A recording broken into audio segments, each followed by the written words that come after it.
वर आता स्थानपन्न होतील आणि थोड्याच वेळात इथे स्टँडअप कॉमेडियनचा कार्यक्रम सुरू होतोय. की आपण मंदार भिडे यांचं पुन्हा एकदा स्वागत करूया आणि त्यांचा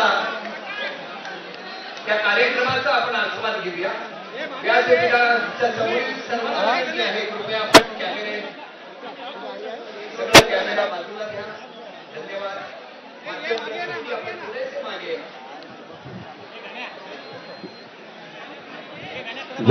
वारसा विचारांचा हिरक महोत्सव शिवसेनेचा.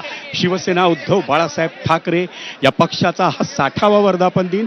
खरं तर दिवंगत शिवसेना प्रमुख बाळासाहेब ठाकरे यांनी 19 जून 1966 रोजी ही शिवसेना स्थापन केली.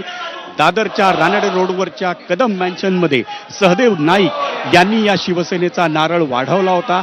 अर्थातच त्यावेळी प्रबोधनकार ठाकरे यांनी या पक्षाला नाव सुचवलं, ते होतं शिवसेना. आज 60 वर्षांच्या प्रवासात या शिवसेना पक्षांची 2 वेगवेगळे पक्ष झालेले आहेत. एक उपमुख्यमंत्री एकनाथ शिंदेच्या नेतृत्वाखाली आणि तोच उपमुख्यमंत्री एकनाथ शिंदेच्या नेतृत्वाखालील शिवसेना पक्ष हा गोरेगावच्या नेस्को सेंटरमध्ये आपला 60वा वर्धापन दिन साजरा करतोय. तर उद्धव ठाकरेंचा शिवसेना पक्ष हा परंपरेप्रमाणे माटुंग्याच्या षण्मुखानंद हॉलमध्ये आपला 60वा वर्धापन दिन साजरा करतोय. 19 जून शिवसेनेच्या इतिहासातली अतिशय महत्त्वाची तारीख. 19 जूनला शिवसेनेचा वर्धापन दिन, 13 ऑगस्टला मार्मिकचा वर्धापन दिन आणि दरवर्षी दसरा मेळावा. या प्रत्येक गोष्टी शिवसेनेची परंपरा आपल्याला सांगतात आणि तीच परंपरा म्हणजे भगवा रंग.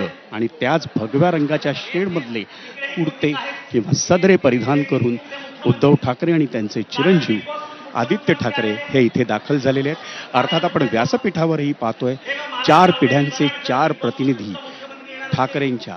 प्रबोधनकार ठाकरे ज्यांनी या पक्षाला नाव दिलं शिवसेना आणि त्यांचे चिरंजीव बाळासाहेब ठाकरे त्यावेळच्या पहिल्या दसरा मेळाव्यात, कदाचित तो दसऱ्याला झाला नव्हता, पाऊस पडला होता, त्यामुळे तो काही आठवड्यांनी झाला आणि त्यावेळी त्यांनी महाराष्ट्राला उद्देशून आवाहन केलं, आज मी माझा बाळ या महाराष्ट्राला अर्पण करतोय.